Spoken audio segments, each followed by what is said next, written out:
Break ನಂತರ ವಿಶೇಷ ಕಾರ್ಯಕ್ರಮಕ್ಕೆ ಮತ್ತೊಮ್ಮೆ ಸ್ವಾಗತ. ಕ್ವಿಕ್ ಆಗಿ ಹೋಗ್ತೀವಿ, ಸಮಯ ಕಡಿಮೆ ಇದೆ. ಮುಂದಿನ ಕ್ಷೇತ್ರ ಉತ್ತರ ಕನ್ನಡ. ಉತ್ತರ ಕನ್ನಡ ಹಲವು ಅವಧಿಗಳಿಂದ ಅನಂತಕುಮಾರ್ ಹೆಗಡೆ ಅವರು ಗೆಲ್ತಾ ಬಂದಿದ್ದರು. ಅನಂತಕುಮಾರ್ ಹೆಗಡೆ ಅವರಿಗೆ 5 ವರ್ಷ ಒಂದು ರಾಜಕೀಯ ವೈರಾಗ್ಯ ಇತ್ತು. ಕೊನೆಯ ಕ್ಷಣದಲ್ಲಿ ಏಕಾಏಕಿ ಅತ್ಯಾಸಕ್ತಿಯನ್ನು ಹೊಂದಿದ್ರು, ಆದರೆ ಟಿಕೆಟ್ ಸಿಗಲಿಲ್ಲ. 2.4% ಹೆಚ್ಚುವರಿ ಮತದಾನ ಆಗಿದೆ 2019ಕ್ಕೆ ಹೋಲಿಸಿದರೆ. Vishweshwar Hegde Kageri versus Anjali Nimbalkar fight. 69% 2014ರಲ್ಲಿ, 74.1% 2019ರಲ್ಲಿ, 76.5% ಈ ಸಲ. ವಿಶ್ವೇಶ್ವರ ಹೆಗಡೆ ಕಾಗೇರಿ ವರ್ಸಸ್ ಅಂಜಲಿ ನಿಂಬಾಳ್ಕರ್ ಇಬ್ಬರೂ ಕೂಡ 2023ರ ವಿಧಾನಸಭಾ ಚುನಾವಣೆಗಳನ್ನು ಸೋತವರು. ಅವರಿಬ್ಬರಿಗೆ ಬಿಜೆಪಿ ಮತ್ತು ಕಾಂಗ್ರೆಸ್ ಟಿಕೆಟ್ ಕೊಟ್ಟಿತ್ತು. ಎಸ್ ಪ್ರಶಾಂತ್. ಅಜಿತ್, ಒಂದು ಸಲ Margaret Alva I think 98 or 99 ಒಂದು ಸಲ ಈ ಗೆದ್ದಿದ್ದು ಬಿಟ್ಟರೆ, ಅನಂತಕುಮಾರ್ ಹೆಗಡೆ ಸತತವಾಗಿ ಈ ಕ್ಷೇತ್ರವನ್ನು 96ರಿಂದ ಗೆಲ್ಕೊಂಡು ಬಂದಿದ್ದರು. ಅನಂತಕುಮಾರ್ ಹೆಗಡೆ ನೋಡಿ, ರಾಜಕಾರಣದಲ್ಲಿ ಇದೊಂದು ವಿಚಿತ್ರ. ಅವರು ಕ್ಷೇತ್ರಕ್ಕೆ ಜಾಸ್ತಿ ಹೋಗ್ತಿರಲಿಲ್ಲ, ಟ್ರಾನ್ಸ್ಫರ್ ಕೆಲಸ ಮಾಡ್ತಿರಲಿಲ್ಲ, ಪೊಲೀಸ್ ಸ್ಟೇಷನ್ಗೆ ಫೋನ್ ಮಾಡ್ತಾ ಇರಲಿಲ್ಲ, ದೇಣಿಗೆ ಕೊಡ್ತಾ ಇರಲಿಲ್ಲ, ಹಣ ಹಂಚ್ತಾ ಇರಲಿಲ್ಲ, ಹೆಂಡ ಹಂಚ್ತಾ ಇರಲಿಲ್ಲ. ಆದರೆ Ananthkumar was still popular in Uttara Kannada. ಹೌದು. ಯಾರಾದರೂ ಪೊಲಿಟಿಕಲ್ ಸ್ಟಡಿ ಮಾಡೋರಿದ್ರೆ ಆ ಕ್ಷೇತ್ರದಲ್ಲಿ ಅನಂತಕುಮಾರ್ ಹೆಗಡೆಗೆ ಸ್ಟಡಿ ಮಾಡೋದು. ಯಾಕಂದರೆ ಅನೇಕ ರಾಜಕಾರಣಿ ನನಗೆ ಹೇಳ್ತಾರೆ, ರೋಡ್ ಮಾಡಿದ್ವಿ ರೀ, ಬ್ರಿಡ್ಜ್ ಕಟ್ಟಿದ್ವಿ ರೀ, ಎಲ್ಲ ಮಾಡಿದ್ವಿ ರೀ, ಆದರೂ ಸೋತ್ವಿ ರೀ ಅಂತ. ಅನಂತಕುಮಾರ್ ಹೆಗಡೆ ಯಾರಿಗೂ ಅಂದರೆ ಭಾಳ ಹೆಗಲ್ ಮೇಲೆ ಕೈ ಹಾಕಿ ಕಾರ್ಯಕರ್ತರ ಜೊತೆ ಸರಿಯಾಗಿದ್ದವ್ರು ಬಿಟ್ಟರೆ ನಾಯಕರನ್ನೇನೋ ಭಾಳ ಕೇರ್ ಮಾಡಿ ರಾಜಕಾರಣ ಮಾಡ್ತಾ ಇರಲಿಲ್ಲ. ಆದರೆ ಇವತ್ತಿಗೂ he is a huge popular undoubtedly in Uttara Kannada. ಆದರೆ ನನಗನ್ಸುತ್ತೆ ಸಂವಿಧಾನ ಬದಲಾವಣೆ ಈ ಹೇಳಿಕೆಗಳ ಕಾರಣದಿಂದ ಬಿ ಜೆ ಪಿ ಈ ಬಾರಿ ಹೈಕಮಾಂಡ್ ಸ್ಪಷ್ಟವಾಗಿ ತೀರ್ಮಾನಿಸಿತ್ತು. ಯಾಕಂದರೆ ಹೈಕಮಾಂಡ್ ಮನಸ್ಸಲ್ಲಿತ್ತು ಈ ಸಂವಿಧಾನ ಬದಲಾವಣೆ ದಲಿತ ಮತದಾರರಲ್ಲಿ ಜಾಸ್ತಿ ಡಿಸ್ಟರ್ಬ್ ಮಾಡುತ್ತೆ ಅನ್ನುವ ಕಾರಣಕ್ಕೋಸ್ಕರ ಬಿ ಜೆ ಪಿ ಅವರನ್ನು ಬದಲಾಯಿಸಬೇಕು ಅಂತಕ್ಕಂಥ ತೀರ್ಮಾನವನ್ನು ತೆಗೆದುಕೊಂಡಿತ್ತು. ಅದರ ಜೊತೆಗೆ ಅವರು ಪಕ್ಷದಿಂದ ಸಂಪೂರ್ಣವಾಗಿ ದೂರನೇ. ಅವರು ಕೂಡ ಕಳೆದ ಬಾರಿ ನರೇಂದ್ರ ಮೋದಿ ಬಂದಾಗ ಬಂದಿರಲಿಲ್ಲ. ಆದರೆ ವಿಧಾನಸಭಾ ಚುನಾವಣೆಯಲ್ಲಿ ಅನೇಕರು ಹೇಳ್ತಾರೆ ಅವರು ನಾಪತ್ತೆ ಆಗಿದ್ದರು. ಆದರೆ ಕೆಲ ಕ್ಯಾಂಡಿಡೇಟ್ಗಳನ್ನು ಸೋಲಿಸ್ಲಿಕ್ಕೆ ಏನೇನು ಮಾಡಬೇಕು ಅದನ್ನೆಲ್ಲವನ್ನು ಅನಂತಕುಮಾರ್ ಹೆಗಡೆ ತುಂಬ ವ್ಯವಸ್ಥಿತವಾಗಿ ಮಾಡಿದರು ಅಂತಕ್ಕಂಥದ್ದನ್ನು ಅನೇಕರು ಹೇಳ್ತಾರೆ. ಅನಂತಕುಮಾರ್ ಹೆಗಡೆ ಚುನಾವಣೆಗೊಂದು 3 ತಿಂಗಳಿದ್ದಾಗ ನಾನೇ ಅವ್ರನ್ನ ವಿಧಾನಸಭಾ ಚುನಾವಣೆ ಹೊಸ್ತಿಲಲ್ಲಿ ಬೆಂಗಳೂರಲ್ಲಿ ಭೇಟಿಯಾಗಿದ್ದೆ. ನನಗೆ ಹೇಳಿದರು, ನೀವು ರಾಜಕಾರಣ ಬಿಟ್ಟು ಬೇರೆ ಎಲ್ಲ ಮಾತಾಡಿ ಅಂತ. ನಾನು ಅಂದೆ, ನಾ ರಾಜಕೀಯ ವರದಿಗಾರ, ರಾಜಕಾರಣ ಬಿಟ್ಟು ಬೇರೆ ಏನು ಮಾತಾಡಲಿ. ಆದರೆ ಅವರು ತಮ್ಮ ಬಿಸ್ನೆಸ್ ಬಗ್ಗೆ ಹೇಳಿದರು, ಎಲ್ಲ ಮಾತನಾಡಿದರು, ಪೊಲಿಟಿಕ್ಸ್ ಬಗ್ಗೆ ಮಾತಾಡ್ತಾ ಇರಲಿಲ್ಲ. ಆದರೆ ಏಕಾಏಕಿ 2-3 ತಿಂಗಳಲ್ಲಿ ಅವರ ಮನಸ್ಸು ಪರಿವರ್ತನೆ ಯಾಕಾಯಿತು ಅಂತಕ್ಕಂಥದ್ದು ನನಗಂತೂ ಇನ್ನೂ ನಿಗೂಢ. ಯಡಿಯೂರಪ್ಪನವ್ರು ಅವ್ರನ್ನ ಬನ್ನಿ ಹೊರಗಡೆ ನೀವೇ ನಿಲ್ಲಿ ಅಂತಕ್ಕಂಥದ್ದನ್ನು ಹೇಳಿದ್ರ, ಅಥವಾ ವಿಶ್ವೇಶ್ವರ ಹೆಗಡೆ ಕಾಗೇರಿ ಮತ್ತು ಇನ್ನೊಬ್ಬ ಪತ್ರಕರ್ತ ಹೆಸರು ಕೂಡ ಅಲ್ಲಿ ಓಡಾಡ್ತಾ ಇತ್ತು, ಹರಿಪ್ರಕಾಶ್ ಕೋಣೆಮನೆ. ಆ ಕಾರಣದಿಂದ ಅವರು ಏಕಾಏಕಿ ಹೊರಗಡೆ ಬಂದ್ರೆ ಅದು ಇನ್ನೂ ನಿಗೂಢ. ಯಾಕಂದರೆ ಅನಂತಕುಮಾರ್ ಹೆಗಡೆ ಆ ರೀತಿ ಏನು ಗುಟ್ಟನ್ನು ಕೊಡುವರಲ್ಲ. ಆದರೆ ಅವರನ್ನು ಹೈಕಮಾಂಡ್ ಯಡಿಯೂರಪ್ಪನವರು ಅನಂತಕುಮಾರ್ ಹೆಗಡೆ ಹೆಸರನ್ನೇ ಹೇಳಿದರು. ಆದರೆ ಜೆ ಪಿ ನಡ್ಡಾ ಹೇಳಿದ್ರಂತೆ, ಅವ್ರು ಬಂದು ಇನ್ನೂ ಒಂದು ಸಲ ಟಿಕೆಟೇ ಕೇಳಿಲ್ಲ, ಅವ್ರಿಗೆ ಹೆಂಗೆ ಟಿಕೆಟ್ ಕೊಡೋದು ಅಂತ. ಇವರು ಹೋಗೇನು ಟಿಕೆಟ್ ಕೇಳಿಲ್ಲ. ಇವರು ಉಸ್ತುವಾರಿ ಬಳಿ ಹೇಳಿದ್ರಂತೆ, ನಾನು B.Pharm ತಂದು ಕೊಡಿ, ನಾನು ಚುನಾವಣೆಗೆ ತೋರಿಸ್ತೀನಿ ನಿಮಗೆ ಅಂತ. ಕೊನೆಗೆ ಕಾಗೇರಿ ವಿಶ್ವೇಶ್ವರ ಹೆಗಡೆ ಅವರ ಹೆಸರನ್ನು ಫೈನಲ್ ಮಾಡಲಾಯಿತು. ನೋಡಿ, ಬಿ ಜೆ ಪಿ ಹಿಂದುತ್ವದ ಅಲೆ ಇರತಕ್ಕಂಥ ಒಂದು ಕ್ಷೇತ್ರ. ಆದರೆ ಮಂಗಳೂರು ಉಡುಪಿ ಥರ ಬಿ ಜೆ ಪಿಯ ಸಂಘಟನೆ ಏನೋ ತುಂಬ ಗಟ್ಟಿಯಾಗಿದೆ ಅಂತಕ್ಕಂಥ ಕ್ಷೇತ್ರ ಅಲ್ಲ. ಅನಂತಕುಮಾರ್ ಹೆಗಡೆ ಅವರ ಕಾರಣದಿಂದಲೇ ಉತ್ತರ ಕನ್ನಡದಲ್ಲಿ ಬಿ ಜೆ ಪಿ ಎಷ್ಟೊಂದು ಗಟ್ಟಿಯಾಗಿತ್ತು ಅಂತಕ್ಕಂಥದ್ದನ್ನು ಒಪ್ಪಲೇಬೇಕಾಗಿರ್ತಕ್ಕಂಥ ಮಾತು. ಈ ಬಾರಿ ಅವರು ಪೂರ್ತಿ ಚುನಾವಣೆಯಿಂದ ಪಕ್ಕಕ್ಕೆ ಸರಿದ್ರು, ಎಲ್ಲೂ ಕಾಣಿಸ್ಕೊಳ್ಳಿಲ್ಲ, ಯಾರಿಗೂ ಬೆಂಬಲ ಕೊಡಲಿಲ್ಲ. ಕೊನೆಗೆ ಯಾವುದೋ ಒಂದು ಕರಪತ್ರ ಓಡಾಡಿದಾಗ ಅವರು ಬೆಂಬಲಿಗೆ ನಂದಲ್ಲ ಅಂತ ಪೊಲೀಸ್ ಕಂಪ್ಲೇಂಟ್ ಹೋಗಿ ಕೊಟ್ಟರು. ನರೇಂದ್ರ ಮೋದಿ ಶಿರ್ಸಿಗೆ ಬಂದಾಗಲೂ ಅನಂತಕುಮಾರ್ ಹೆಗಡೆ ಹೋಗಲಿಲ್ಲ. ಆದರೆ ಮೋದಿ ಫ್ಯಾಕ್ಟರ್ ಮತ್ತು ಅನಂತಕುಮಾರ್ ಹೆಗಡೆ ಫ್ಯಾಕ್ಟರ್ ನಡುವೆ ಉತ್ತರ ಕನ್ನಡದ ಜನ ಯಾವುದನ್ನು ಆಯ್ಕೆ ಮಾಡಿಕೊಂಡಿದ್ದಾರೆ ಅಂತಕ್ಕಂಥದ್ದು ಮುಖ್ಯ ಆಗುತ್ತೆ. ಕಾಗೇರಿ ವಿಶ್ವೇಶ್ವರ ಹೆಗಡೆ ಶಿರ್ಸಿಯಲ್ಲಿ ಸೋತವರು, ಅಂಜಲಿ ನಿಂಬಾಳ್ಕರ್ ಕೂಡ ಖಾನಾಪುರದಲ್ಲಿ ಸೋತವರು. ಹೀಗಾಗಿ 2 ಫ್ಯಾಕ್ಟರ್ಗಳು ನನಗನ್ಸುತ್ತೆ ವ್ಯಕ್ತಿಗಿಂತ 2 ಪಕ್ಷಗಳ ನಡುವೆ ಅಲ್ಲಿ ಹೋರಾಟ ಜಾಸ್ತಿ ಇರುತ್ತೆ. ಈ ಕರಾವಳಿಯ ಭಾಗದ ಒಂದು ವಿಶೇಷತೆ ಅಂದರೆ ಅಲ್ಲಿ ವ್ಯಕ್ತಿಗಿಂತ ಪಕ್ಷ ಜಾಸ್ತಿ ಹೋರಾಟದಲ್ಲಿ ತೊಡಗಿರುತ್ತೆ. ಅನಂತಕುಮಾರ್ ಹೆಗಡೆ ಸಬೂಟಾಜ್ ಮಾಡುವ ಪ್ರಯತ್ನವನ್ನು ಕೂಡ ಮಾಡದಂತೆ ಹೊರನೋಟಕ್ಕೆ ಕಂಡಿಲ್ಲ. ಅಂದರೆ ಇಲ್ಲ ನೀವು ಸೋಲ್ಸಕ್ಕೆ ಕಳೆದ ಬಾರಿ ರೂಪಾಯಿ ನ್ಯೂಟ್ರಲ್ ಆಗಿಳಿದ್ರು, ಓಟ್ ಹಾಕ್ತಾರೋ ಇಲ್ವೋ ಅನ್ನೋ ಚರ್ಚೆ ಇತ್ತು. ಬಟ್ ಕೊನೆಗೆ 4 ಗಂಟೆಗೇನೋ ಬಂದು ಓಟು ಹಾಕಿ. ನನಗನ್ಸುತ್ತೆ ಅಜಿತ್, ನನ್ನ ರೀಡಿಂಗು, ನೀವು Congress Anjali Nimbalkar is A good candidate, ಒಂದು ಒಳ್ಳೆ ಸ್ಟೇಚರ್ ಇರ್ತಕ್ಕಂಥ ಕ್ಯಾಂಡಿಡೇಟ್. ಖಾನಾಪುರದಲ್ಲಿ ಒಂದು ಸಲ ಗೆದ್ದರು ಮತ್ತು ಸೋತರು, ಅದು ವಿಷಯ ಬೇರೆ.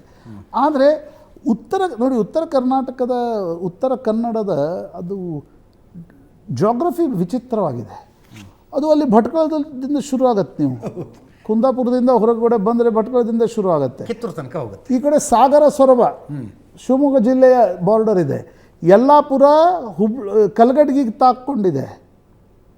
ನೀವು ಜೊಯ್ಡಾ ಆ ತಾಲೂಕುಗಳ ಮುಗಿಸಿ ಕಿತ್ತೂರು ಖಾನಾಪುರ ಅಂದರೆ ಗೋವಾ ಬಾರ್ಡರು, ಬೆಳಗಾವಿ ಬಾರ್ಡರು, ಮತ್ತು ನಿಮಗೆ ಧಾರವಾಡ ಕಿತ್ತೂರು ಹತ್ತಿರ. ಅಂದರೆ ಎಷ್ಟು ಅದರ ವೈವಿಧ್ಯಮಯವಾಗಿರ್ತಕ್ಕಂಥ ಒಂದು ಕ್ಷೇತ್ರದಲ್ಲಿ ನನಗನ್ಸುತ್ತೆ ಘಟ್ಟದ ಮೇಲ್ಗಡೆ BJP ಟಿಕೆಟ್ ಕೊಟ್ಟಾಗ ಘಟ್ಟದ ಕೆಳಗಡೆ ಯಾರಾದರೂ ಹಿಂದುಳಿದ ವರ್ಗದ ನಾಯಕನನ್ನು ತಂದಿದ್ದರೆ ಕಾಂಗ್ರೆಸ್ಗೆ ಇನ್ನೂ ಸ್ವಲ್ಪ ಮಟ್ಟಿಗಿನ ಲಾಭ ಜಾಸ್ತಿ ಆಗ್ತಿತ್ತು ಅನ್ನೋದು ನನ್ನ ಅನಿಸಿಕೆ. ಅಂಜಲಿ ನಿಂಬಾಳ್ಕರ್ ಅವರ ಪ್ರಭಾವ ಎಷ್ಟಿದ್ರೂ ಕೂಡ ಕಿತ್ತೂರು ಖಾನಾಪುರದಿಂದ ಹೊರಗಡೆ ಬಂದು ಎಷ್ಟು ಪ್ರಭಾವಿತವಾಗಿ ಕೆಲಸ ಮಾಡಿದ್ದಾರೆ ಅಂತಕ್ಕಂಥದ್ರ ಬಗ್ಗೆ, ಅಂದರೆ ಅಲ್ಲಿ ವೋಟ್ ತೆಗೆದುಕೊಳ್ಬೇಕು. ನೀವು ಪಕ್ಷದ ಹೆಸರಿನಲ್ಲಿ ವೋಟ್ಗಳನ್ನು ತೆಗೆದುಕೊಳ್ಬೇಕಾಗತ್ತೆ. ವ್ಯಕ್ತಿ ಅಲ್ಲಿ ಜಾತಿಯ ಕಾರ್ಡ್ ಕೂಡ ಇರುತ್ತೆ. ಹವ್ಯಕರಿಗೆ BJP ಕೊಟ್ಟಾಗ, ಮರಾಠರಿಗೆ ಕಾಂಗ್ರೆಸ್ ಕೊಟ್ಟಾಗ, ಲಿಂಗಾಯತರು ಏನು ಮಾಡಿದ್ದಾರೆ, ನಾಮಧಾರಿಗಳು, ನಾಡವರು, SC ಸಮುದಾಯ ದೊಡ್ಡ ಸಂಖ್ಯೆಯಲ್ಲಿದೆ. ಮುಂಡಗೋಡ ಕಡೆ ಲಿಂಗಾಯತ ಸ್ವಲ್ಪ ಕಾನ್ಸಂಟ್ರೇಷನ್, ಮುಂಡಗೋಡ ಆ ಕಡೆ ಲಿಂಗಾಯತ ಕಾನ್ಸಂಟ್ರೇಷನ್ ಕೂಡ ಇದೆ. ಹೀಗಾಗಿ ಒಂದು ಈ ಕ್ಷೇತ್ರದ ಸಿಂಪಲ್ ಲಾಜಿಕ್ ಹೇಳ್ತಾರೆ. ಕಳೆದ ಸಲ 4,80,000 ಅನಂತಕುಮಾರ್ ಹೆಗಡೆ ಗೆದ್ದಿದ್ರಪ್ಪ, ಈ ಸಲ 80,000 ಗೆಲ್ಲಿಕ್ಕಿಲ್ವಾ ವಿಶ್ವೇಶ್ವರ ಹೆಗಡೆ ಕಾಗೇರಿ ಅವರು ಅಂತ ಸಿಂಪಲ್ ಲಾಜಿಕ್ ಹೇಳ್ತಾರೆ. ಒಂದು ಅದಿದೆ. ಇನ್ನೊಂದು ನನಗನ್ಸುತ್ತೆ ನರೇಂದ್ರ ಮೋದಿ ಶಿರ್ಸಿಗೆ ಬಂದು ಆ ರ್ಯಾಲಿ ಏನಿತ್ತಲ್ಲ, that was a turning point for Kageri Vishweshwara Hegde ಅಂತ ಅನಿಸುತ್ತೆ.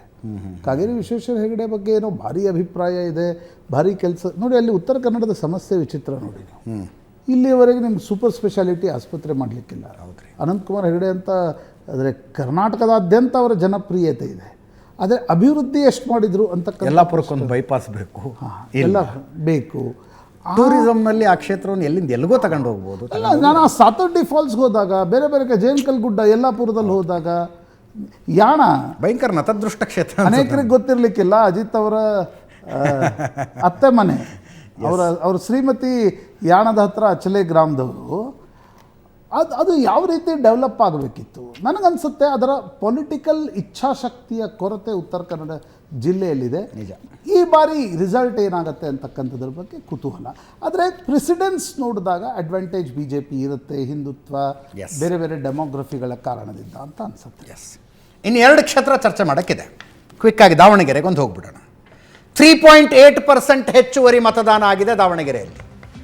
73.2% 2014ರಲ್ಲಿ, ಎಕ್ಸಾಕ್ಟ್ಲಿ ಸೇಮ್ 2019 ಆಯಿತು 73.2%. ಈ ಸಲ 77% ಮತದಾನ ಆಗಿದೆ. ದಾವಣಗೆರೆಯ 2 ಪ್ರತಿಷ್ಠಿತ ಮನೆತನಗಳ 2 ಮಹಿಳೆಯರ ನೇರ ಫೈಟ್ ನೋಡಿದೆ ಈ ಕ್ಷೇತ್ರ. ಗಾಯತ್ರಿ ಸಿದ್ದೇಶ್ವರ್ ವರ್ಸಸ್ ಪ್ರಭಾ ಮಲ್ಲಿಕಾರ್ಜುನ್. ಹಾಲಿ ಸಂಸದ GM ಸಿದ್ದೇಶ್ವರ್ ಅವರ ಧರ್ಮಪತ್ನಿ ಗಾಯತ್ರಿ ಸಿದ್ದೇಶ್ವರ್, ಹಾಲಿ ಸಚಿವ SS ಮಲ್ಲಿಕಾರ್ಜುನ್ ಅವರ ಧರ್ಮಪತ್ನಿ ಪ್ರಭಾ ಮಲ್ಲಿಕಾರ್ಜುನ್, ಶಾಮ್ನೂರು ಕುಟುಂಬದವರು. ಇನ್ನೊಂದು ಕಡೆ ಸಿದ್ದೇಶ್ವರ್ ಕುಟುಂಬದವರು. ಪ್ರಶಾಂತ್. ಅಜಿತ್, ನನಗಿರ್ತಕ್ಕಂಥ ಕುತೂಹಲ ಈ ದಾವಣಗೆರೆಯಲ್ಲಿ ಇಬ್ಬರು ಸಾಹುಕಾರರ ನಡುವೆ ಎಷ್ಟು ಖರ್ಚಾಗಿರ್ಬೋದು ಅಂತ ನಾನು ಲೆಕ್ಕ ಹಾಕ್ತೀನಿ. ನನಗೆ ಭಾಳ ಜನ ಯಾವ ಕ್ಷೇತ್ರ ಏನೇನಾಗುತ್ತೆ ಅಂತ ಕೇಳ್ತಾರೆ. ನಾನು ದಾವಣಗೆರೆ ಅಂತ ಕೇಳಬೇಡಿ, ನನಗೇನು ಲೆಕ್ಕಕ್ಕೆ ಸಿಗ್ತಿಲ್ಲ ಇದು ಅಂತ. ಇಬ್ಬರು ಧಣಿಗಳು. ಹೌದು. ಆಮೇಲೆ ಇಬ್ಬರೂ ಪ್ರಭಾವಶಾಲಿಗಳು. ಇಬ್ಬರು ಯಾವ ಹಂತಕ್ಕೆ ಹೋಗಿ ಹಠಕ್ಕೆ ಬಿದ್ದು ರಾಜಕಾರಣ ಮಾಡಬಲ್ಲಂಥ ಕುಟುಂಬಗಳು.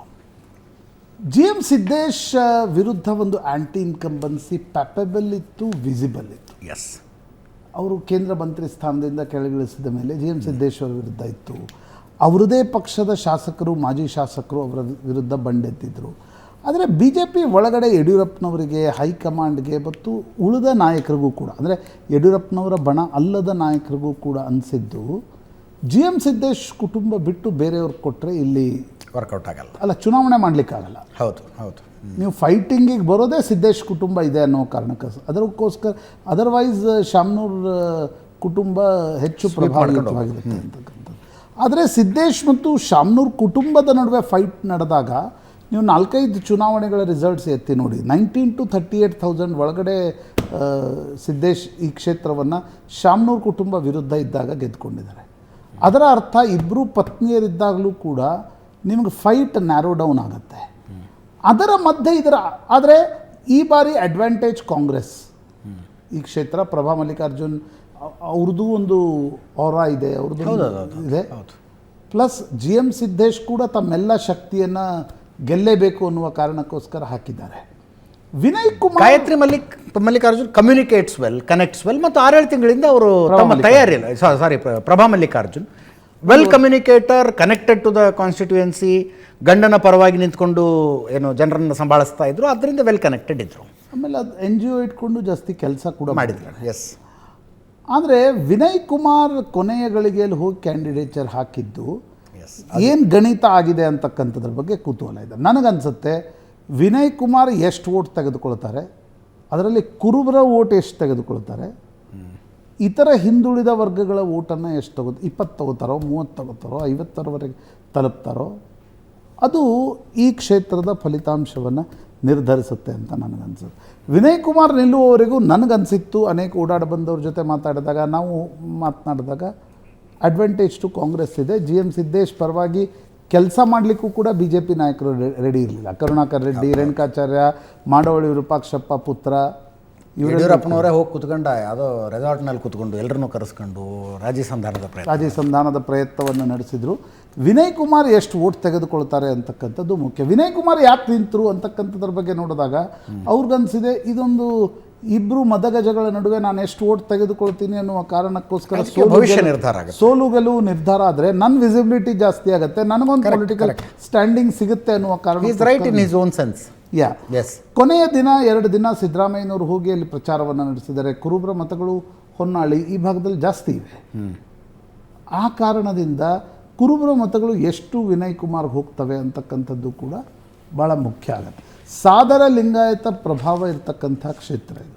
ಓಕೆ, ಸಾದರ ಲಿಂಗಾಯತರು ಇಲ್ಲಿ ಅತಿ ಹೆಚ್ಚು ಸಂಖ್ಯೆಯಲ್ಲಿದೆ. 2 ಕ್ಯಾಂಡಿಡೇಟ್ಗಳು ಕೂಡ ಸಾದರ ಲಿಂಗಾಯತ ಆಗಿರೋದ್ರಿಂದ ಆ ವೋಟ್ ಡಿವಿಷನ್ ಆದರೂ ಕೂಡ ಉಳಿದ ಸಮುದಾಯಗಳು ಹೇಗೆ ವೋಟ್ ಹಾಕಿವೆ ಅಂತಕ್ಕಂಥದ್ದು ಮುಖ್ಯ ಆಗುತ್ತೆ. ಒಂದು ಸಣ್ಣ ಬ್ರೇಕ್ನ ಸಮಯ, ಬ್ರೇಕ್ ನಂತರ ಇನ್ನೊಂದು ಕ್ಷೇತ್ರ ಉಳಿದಿದೆ, ಇಂಟ್ರೆಸ್ಟಿಂಗ್ ಕ್ಷೇತ್ರ ಶಿವಮೊಗ್ಗ. ಬ್ರೇಕ್ ಆದಮೇಲೆ